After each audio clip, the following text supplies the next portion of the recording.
This is part 2. It is approximately 4:15 or 4:20, maybe 4:25 p.m. I just got off work, and I'm at the same stop as I was speaking about earlier when I went into work. I usually walk down the path right here, and this is once again seeing, and I'm not accusing these pedestrians that look to be from Pakistan, but I'm just giving a testimony, because when you're among people who might be unnaturalized, and they haven't affirmed to uphold constitutional laws on Arrington-Bey as a Moorish American Islam. It is August 31st, 2021.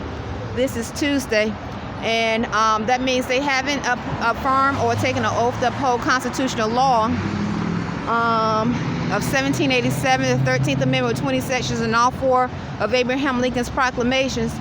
And then also you have those that literally behave as animals. They literally, so that means they are not considered part of the, they're not naturalized. So when you're not naturalized, you are outside of natural law. So what's outside of natural law? As Moorish Americans, we learn you are considered property, chattel property. And so a chattel property can be an animal, a cow, a dog, an ape. And if you have citizens, not citizens, but inhabitants of a landmass behaving as animals or less than civilized, then I think it's important to document. So this is, once again, I'm not accusing, like I earlier, the video, it was approximately about 10:35 a.m. I was on my way to Burger King, and I give a testimony about me documenting about the military, the United States military, the naval and the army bases here, and also I see people wearing Marines. And when I post this or tweet this on Twitter, it's like oddly, those that look to be from Pakistan, at first I didn't know for sure if they were from Pakistan or India, but because at this same crosswalk, oddly, when it was time for me to get off work, I would see them come from the mosque that I saw. Well, it says mosque. I don't know if it's an active mosque. And this is the stand right there. Come from there when I got off work, and or I would see cabs driving around more often that look to be Middle Eastern or from the continent of Africa. The continent of Africa with a little poofy, maybe somehow representing some form of their form of Islam. And as I said before, as Moorish Americans who have affirmed to uphold natural laws of freedom, we do practice a form of Islam. We call it Islamism, but it's not the same form as those that may be representing Islam and Orthodox and so forth. But it is a form of Islam. And if those that represent Islam or any religion are not naturalized, that means they have not affirmed to uphold constitutional laws, or it could be a pale skin. If they say they're white and they don't have a nationality, we learned as Moorish Americans, they have not been naturalized. So they're not true American citizens. We learned this in law in reference to constitutional law. So if you have inhabitants on this landmass saying that they're white, that is not a true term for them, and that they are demonstrating how they are not naturalized, and they have not taken an oath or affirmed to uphold constitutional laws. So they too are referred to, or according to constitutional law, to be outside of natural law, chattel property. And if they, in some cases, in many cases, they are considered to be identified as animals or chattel property. So this is why I document, because Imani Gray Hyphen May and I, Arrington-Bey, We don't know anyone personally here in Annapolis, Maryland, nor have we implied we want to get to know anyone personally here. Maybe last week, for the first time, Imani accepted a ride from a co-worker because he had to go to another store, and the co-worker actually took him all the way to where we domicile at American Extended Stay. He said that was the only time he ever did that. And I told him, from now on, don't do that, and make sure you let me know, send me a text of who is giving you a ride to, because Wendy's sometimes need help at other stores, and he has to catch a ride because we don't have an automobile. You don't know the co-workers. Wendy's does not require a drug test. Neither does Burger King. And as far as I know, many of the so-called fast food restaurants does not require drug tests. Not only that, and so the person can have drugs. I'm not accusing the person that gave him a ride. He was thankful that he was able to get a ride.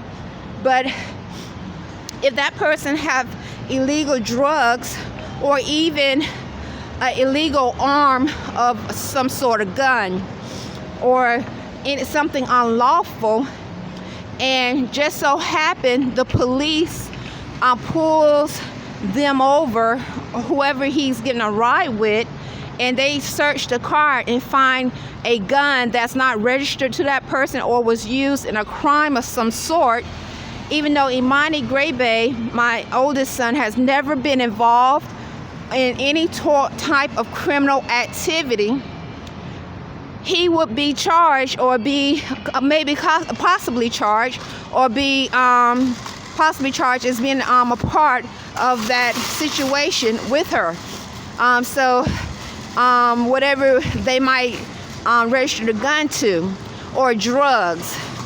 So I was telling him, we've been here since August of 2016 in Annapolis, Maryland, to please don't ever do that again, and let the managers give you a ride to Wendy's and a ride back if they need help at another Wendy's, if they need help at Wendy's at another store, because we don't have an automobile and it's safer that way.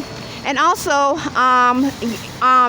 that definitely puts the responsibility more on Wendy's, because they're managers, so they have more responsibility. When we first came to Annapolis, this brown-skinned male came into Burger King. He looked to be someone who speaks Spanish, and he was saying that he knew Arrington-Bey, my son. And I was like, he said he was best friends with Imani. And I looked at him because he was talking about Imani, and I said, are you talking about my son Imani? He said, yes. He said, I know him. I give him rides all the time. We draw art. We do art together. He said his name was Alex. And I said, now that's odd, because I know before we came to Annapolis, Maryland, I knew all Imani's friends, and he has never mentioned you ever. I knew he was lying, but so what I did was get Imani to videotape that he did not know this person, because he came into Burger King and straight out lied, and he looked like he spoke Spanish. He was, I'm not sure, but he was brown skinned, had the black hair, the Spanish looking feature, or he could have been from India or Pakistan, but that description. So this is how easy it is for someone to put you at a place when they are trying to develop a criminal story or activity, when you are representing law as a natural divine being. So especially if they're trying to put someone in jail unlawfully, they're trying to terrorize them, whatever it may be, their reasons for doing such things. So this is why I was telling Imani, if Wendy's needs you to go to another store, please make sure the managers take you, and kindly ask them to say, everything okay with your car, because you don't want to be involved in a routine stop by the police, and you are involved in something that you had nothing to do with, but they just so happen to pull that person, that manager over, or that co-worker. I told him not to take rides from co-workers anymore. And you are, what is it called? Involved in whatever is happening. So just like the brown-skinned guy, he said his name was Alex, came in the Burger King. I mean, he literally lied. I mean, he looked me in the eye, said they drew art. See, they did art together in Annapolis, and I knew as Moorish Americans, we don't know anyone personally here. We have never gone to a church, practice Catholicism, because we don't practice Catholicism, and we have never gone to a mosque. But he literally looked me in the eye and was lying and just talking about how he knew Imani.